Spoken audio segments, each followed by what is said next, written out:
vamos a hablar de un estudio arqueológico que literalmente está poniendo patas arriba lo que sabíamos sobre una de las sociedades prehistóricas más importantes de Europa. Nos vamos a ir 5.000 años atrás en el tiempo para desvelar algunos de sus secretos. Venga, situémonos. Estamos en el sur de España, en un lugar llamado Valencina. Y no hablamos de un pueblito cualquiera, no. Hablamos de un megayacimiento. Y cuando digo mega, me refiero a más de 400 hectáreas. O sea, una auténtica pasada. Era el centro neurálgico de la Europa de la Edad del Cobre. Y aquí viene el kit de la cuestión. Durante 150 años se han encontrado unas tumbas impresionantes, pero la gente, las personas que vivieron y murieron aquí, eran un completo misterio. ¿Quiénes eran en realidad? Vale, pues vamos a meternos de lleno en este misterio. Durante décadas, la verdad es que no teníamos datos de calidad para saber cómo era esta gente, cómo se organizaban. Pero eso, como vamos a ver, está a punto de cambiar. ¿Y por dónde empezamos a buscar? Pues como casi siempre en arqueología, por la evidencia más directa que tenemos, los propios restos humanos, los huesos, los dientes, son como un archivo biológico que nos cuenta la historia de estas personas. Y ojo, porque aquí ya empezamos a ver cosas muy interesantes.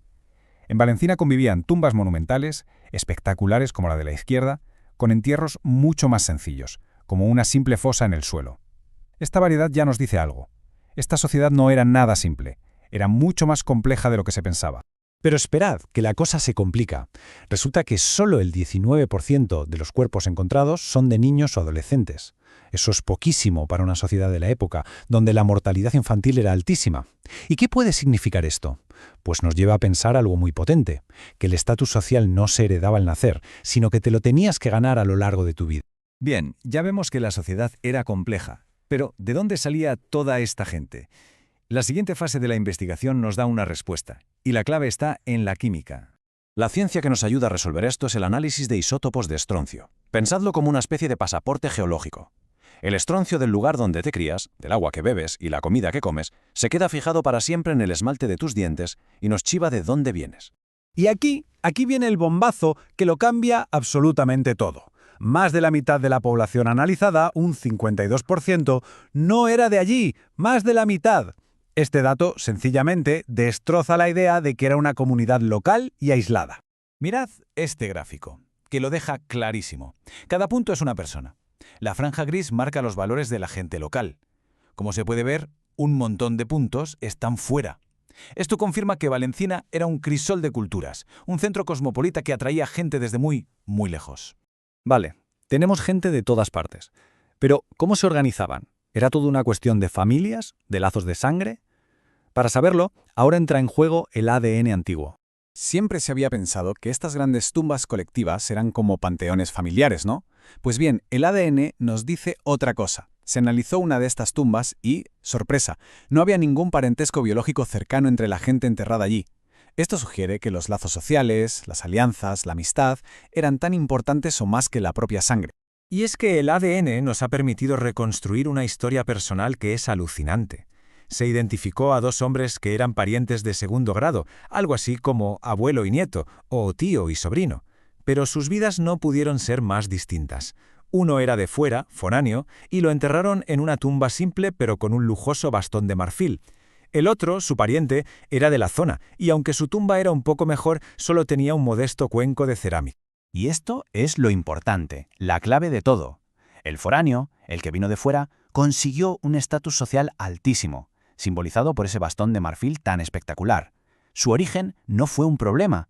Esto demuestra que Valencina era una sociedad abierta, con una gran movilidad social. Y ahora sí, llegamos al que es probablemente el descubrimiento más espectacular de Valencina. Un hallazgo que pone el foco en el liderazgo y el poder femenino.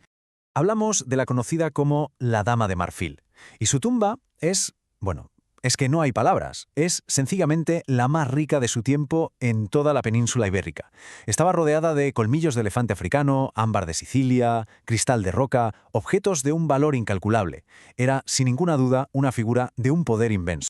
Pero hay más. Hay un elemento que se asocia a la élite, al poder, el cinabrio. Es un mineral, sulfuro de mercurio, que produce un pigmento rojo brillante que se usaba en rituales. Era precioso, se le atribuían propiedades mágicas, y era extremadamente tóxico. Solo manejarlo ya era una demostración de poder. Quedaos con esta cifra, 480,5 partes por millón. Es una auténtica barbaridad. Ese nivel de mercurio que se encontró en los huesos de otra mujer de la élite. Para que nos hagamos una idea, es un nivel altísimo, que implica una exposición continua y directa. Este hallazgo vincula sin lugar a dudas el liderazgo femenino con el control de este material tan potente y peligroso. Entonces, si juntamos todas las piezas del puzzle, la diversidad de tumbas, la gente de fuera, los lazos sociales y el liderazgo de las mujeres, ¿qué imagen nos queda? Pues nos queda una historia completamente nueva. Valencina, en resumen, rompe con muchísimas ideas que teníamos sobre la prehistoria. No era una sociedad estática y dominada por hombres.